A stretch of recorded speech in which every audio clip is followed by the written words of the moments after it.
Motivation and Young People, a podcast by Niamh, Debbie and Heather.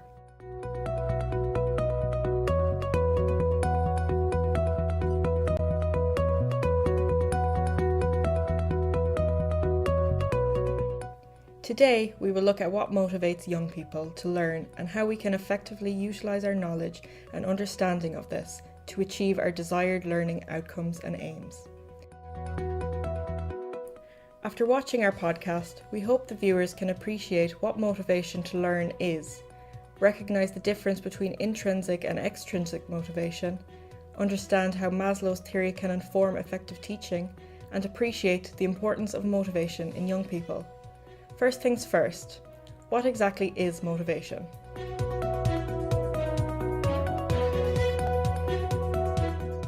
In other words, motivation is an influence that causes someone to do something. So, when asking what motivates young people to learn, we are questioning the ways in which a student will make a positive mental effort towards a learning task. These two typical answers represent two distinctions in the source of young people's motivation: intrinsic and extrinsic.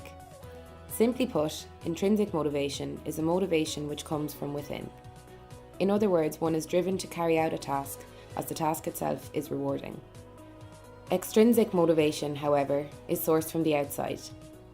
In other words, one is driven to carry out a task to reach an end result without much interest in the activity itself. As teachers, we aim to encourage and foster intrinsic motivation while making sure that extrinsic motivation supports the learning. Motivation is an extremely broad and intricate subject, thus our examination of it can only address so much.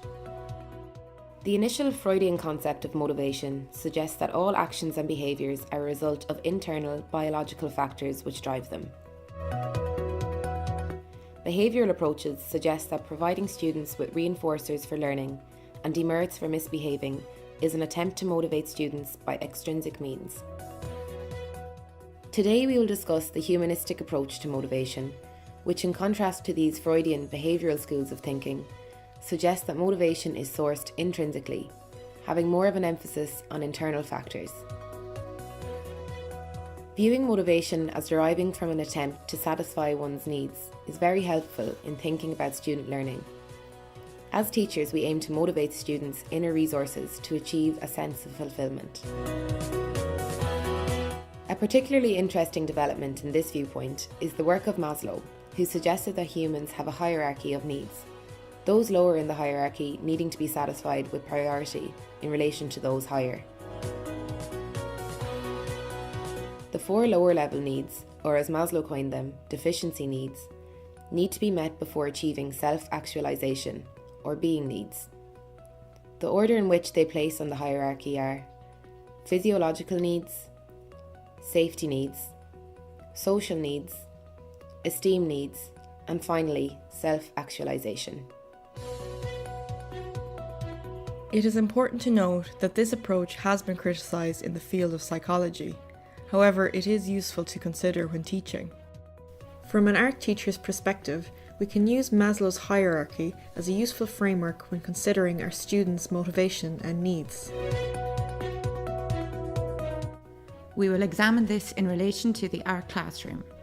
The first feature which is needed to motivate students are resources. They would include materials, resources, and a teacher to guide a student. Without these features, a student would have no guidance and could not be motivated. Creating a positive environment for learning. Strategies would eliminate competitiveness, which would cause anxiety among students. Also dealing with behavioural issues. Students may feel incompetent and find it hard to concentrate. Creating a space where students feel they belong and an environment that promotes creativity. Building a mutual respect between a teacher and student, and also among peers. This would include strategies such as positive reinforcement. Self-actualization would enhance a confidence in a student's potential, the ability to explore and develop new ideas, also to learn new knowledge for oneself. A student would achieve intrinsic motivation. To further your understanding of this theory and how an understanding of this can inform our effective teaching, We will now introduce you to our lovely hypothetical art student, Dolores. Dolores is 14 years of age and in her second year of school. She comes from a working class family. Dolores is expected to do well in school and get a well-paid job to help support her family in the future. She has an interest in art, but her family think this is a waste of time and that she should concentrate on more important subjects such as English or business. Over the years, Dolores has approached her family about taking on art lessons, but her parents won't pay for them. Dolores is lacking self-confidence as she has no prior experience in art but knows she has an interest in the subject. When she is in the art classroom, she feels that she is in competition with other students. Some of the students are disruptive and their behaviour is affecting her concentration during class. All these factors have contributed to Dolores' lack of motivation.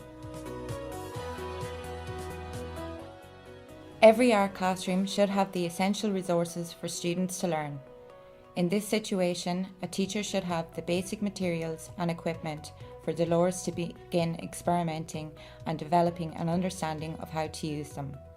These elements are essential for her to begin a journey of exploration in the classroom. Dolores is lacking motivation because of disruptive behaviour in the classroom. A teacher needs to create a positive environment for learning by eliminating competitiveness among students and dealing with behavioural issues. Teaching strategies to deal with these issues would include staying silent until all students are quiet, never interrupting the lesson to deal with a student, but acknowledging their behaviour by standing behind them.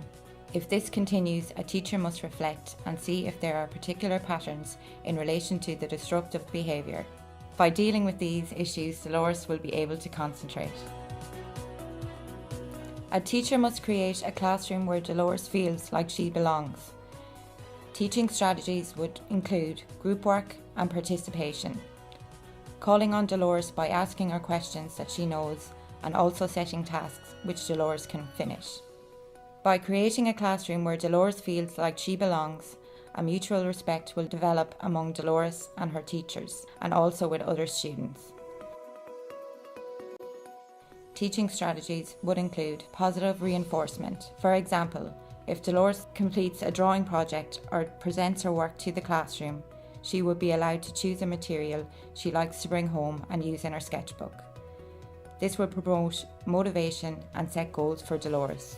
At this stage, Dolores feels comfortable in the classroom and has the ability to explore and develop ideas in a positive environment, promoting intrinsic motivation. We hope that after watching our presentation, you now have a broader understanding of motivation, in particular motivation to learn.